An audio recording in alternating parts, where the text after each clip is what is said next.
Hello and welcome back to Let's Play The Legend of Zelda Majora's Mask. I am Chris, the gaming casual. Previously you saw me get some heart pieces and the Garrow's Mask, as well as my horse Epona.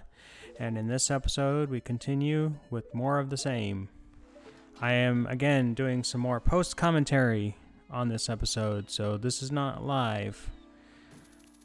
As I explained in the previous episode, I wanted to try doing the post-commentary because I feel like I do a better job with it, or I could at least do a better job with my gameplay so I'm not making as many mistakes.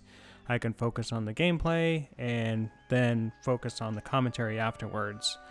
All I am doing is kind of watching my video and reacting to it as I watch it and coming up with things to say.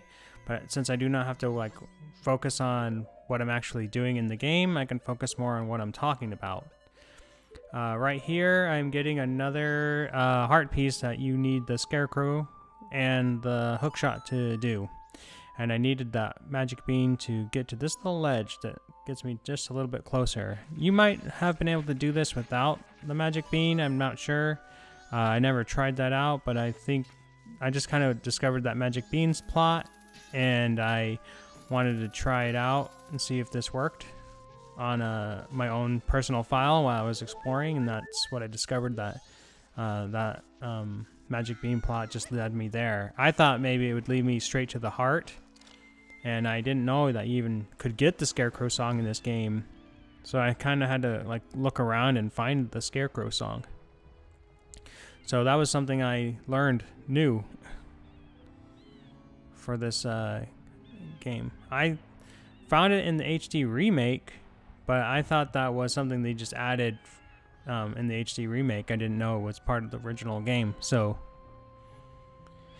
And now I'm making my way back to the Skulltula house, the one that you saw me complete in 3 episodes ago now, but I was unable to get the Giant's Wallet like I was trying to do. And so now it's on the first day, which is the required day you need to defeat this on. So I'm going back. And I decided to let you watch me do this again, just for the completion's sake.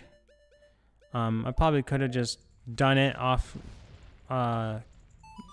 recording off camera, but I decided I wanted to redo it again, just so anybody who might be looking to see how it's done can watch me do it again and actually get the Giant's Wallet, because I do get all the pieces. This Skulltula house isn't even nearly as hard as the one in Southern Swamp, and I always know where to get my arrows, of course. A lot of people have trouble or don't like how they have to find all their gear again. When I was watching the Angry Video Game Nerd episode, he was saying how he didn't like losing his items when he had to restart the 3-day cycle, and I'm assuming that he is being truthful in the fact that he had never played it before as a kid, so he probably didn't know that you can basically find all these things pretty easily just by looking around. And I've never usually had any issue finding the arrows that I need, or the bombs that I need, or the magic that I need. So it was never an issue for me, even as a young kid. But then again, you know, if you have a certain expectation of what a Zelda game should be, then a Zelda game doesn't meet that expectation, you're going to let yourself down every time. Anytime I play any kind of video game, I try to come at it with no expectations, because then, you know, you can be more objective to whether it was good or bad. Like when I was playing this game for the first time, I did not have any expectations of it to be exactly the same as Ocarina of Time, because up until that point I had played the Legend of Zelda for the NES. I never played the second one, so I missed out on the sequel to the NES version. But then I played A Link to the Past, and both those games were basically almost kind of like the same. Link to the Past and Legend of Zelda, at least they had the top-down view. But when I played Ocarina of Time, I didn't have any expectation that it was going to be a top-down view. I didn't know what to expect. And I was pleasantly surprised that it was a 3D game and the way it turned out.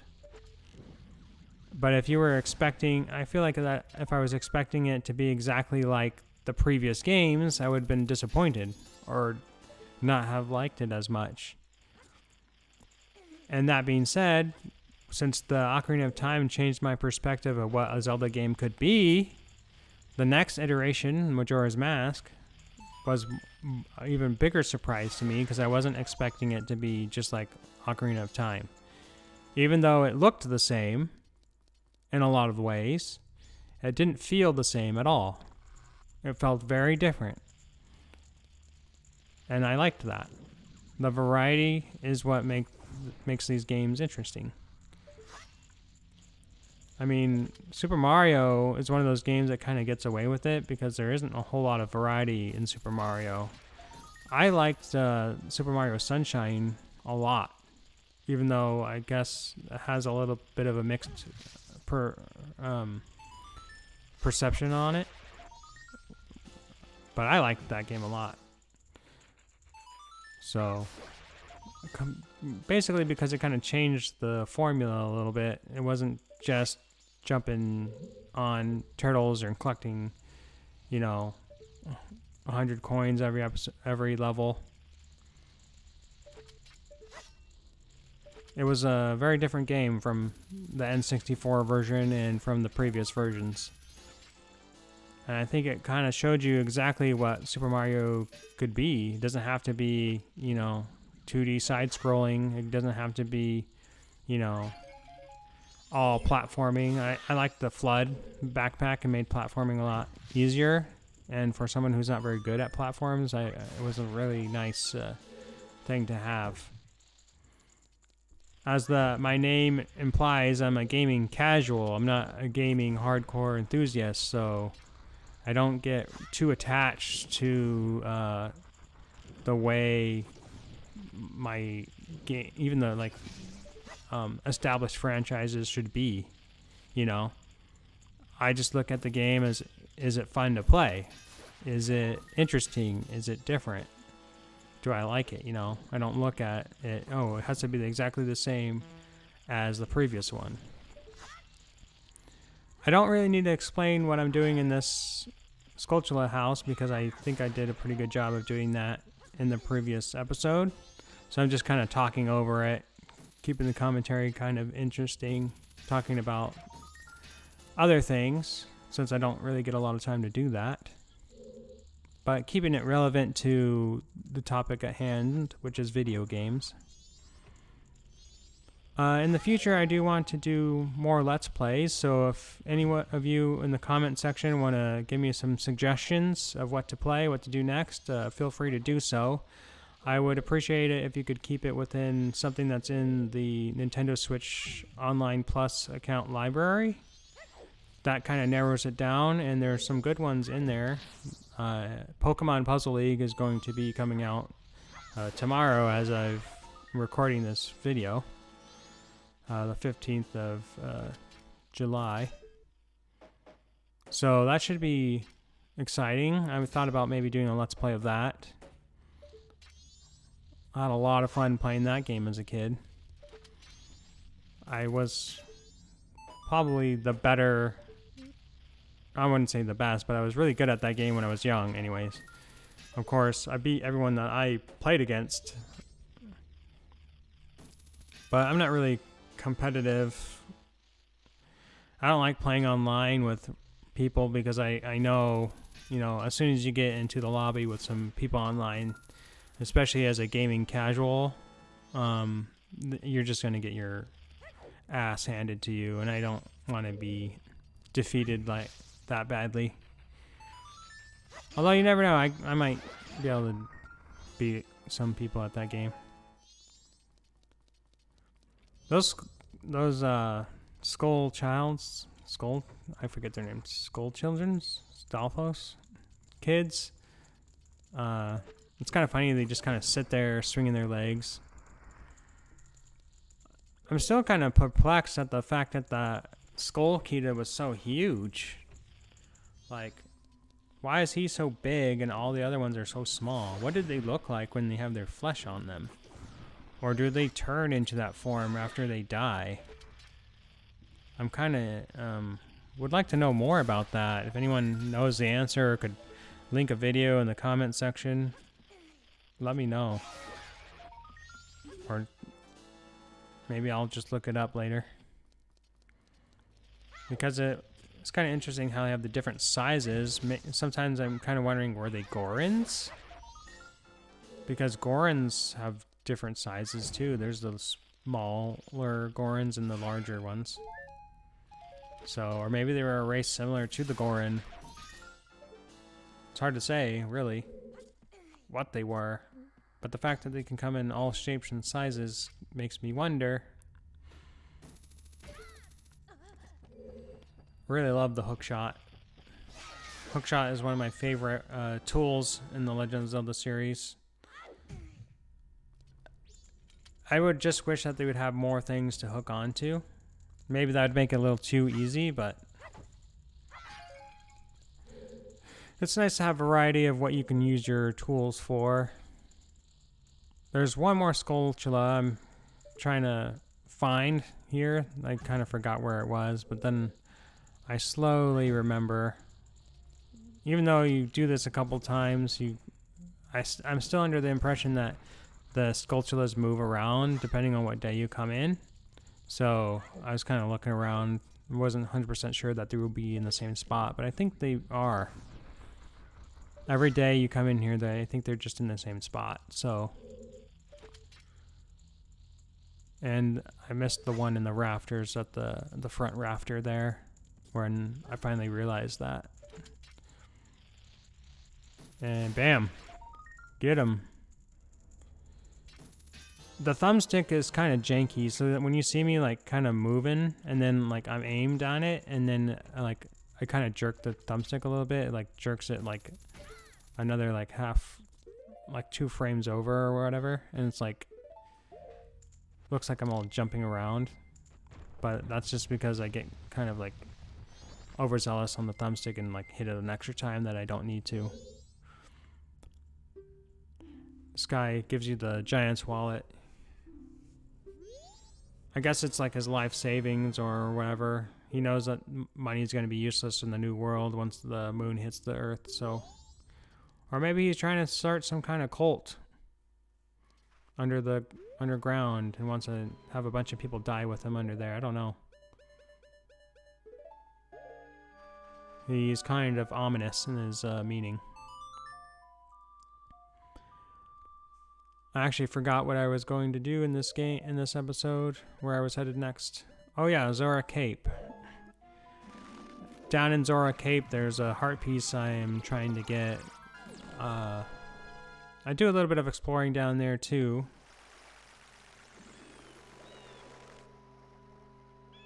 I'm really looking forward to getting to that water temple. Probably when I do the temple, I'll do a long live commentary of that. Just because I think maybe it'd be smarter for me to do the temples in one shot.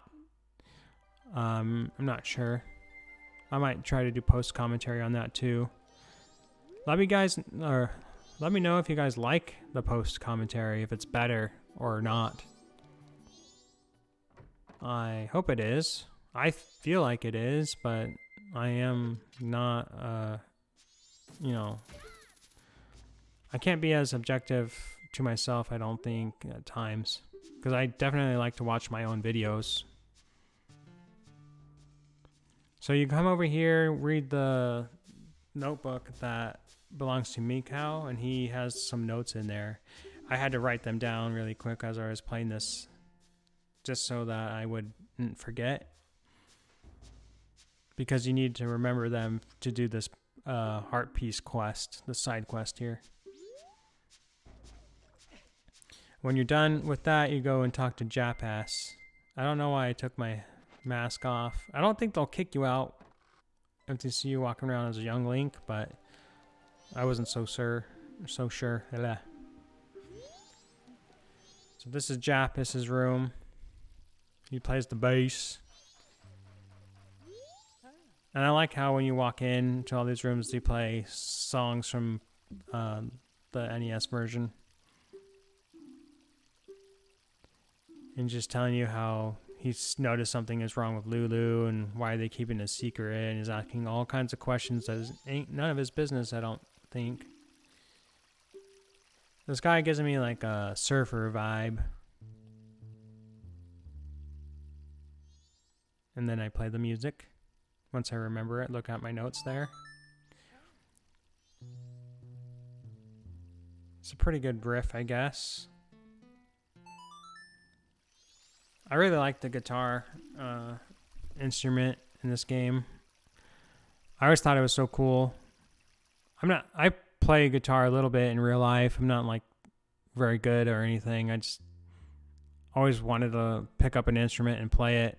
And, you know, so I started learning how to play guitar kind of young, but I never really got that good at it. I'm sure I'm not the only one to have that happen to, but I have a nice like Taylor guitar.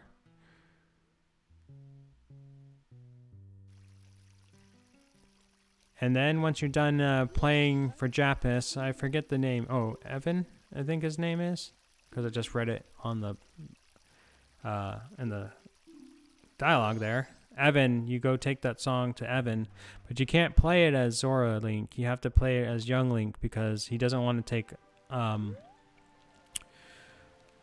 he doesn't want you to teach him it as Maikau, because I guess he's like one of those types of band members that want to be like the star and wants to come up with all the songs, and no one else can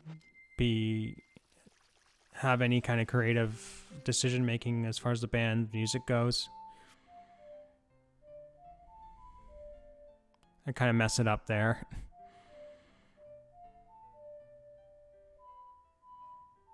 Yeah, you got to play both sections, so it's kind of difficult to do, especially if you're trying to do it by memory. So I would recommend to write those notes down. Yeah, and he's stealing your song, the little thief. I don't like that guy at all, but I like this song. It kind of sounds pretty good.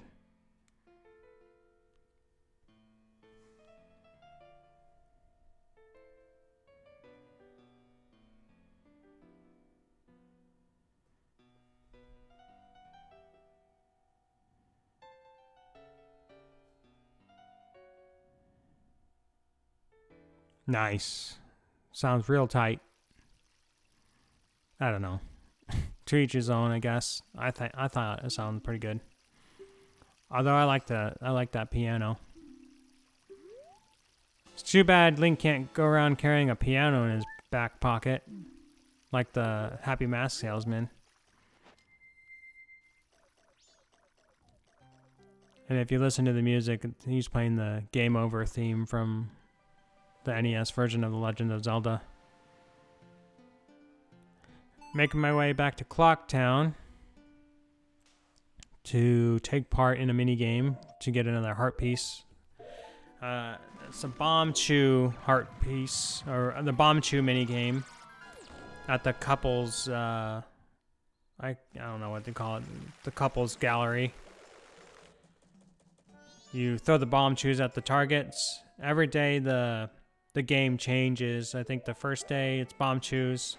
Second day it's regular bombs. You throw them into the baskets and blow up the baskets. And the last day is arrows. So that one would be fun to do.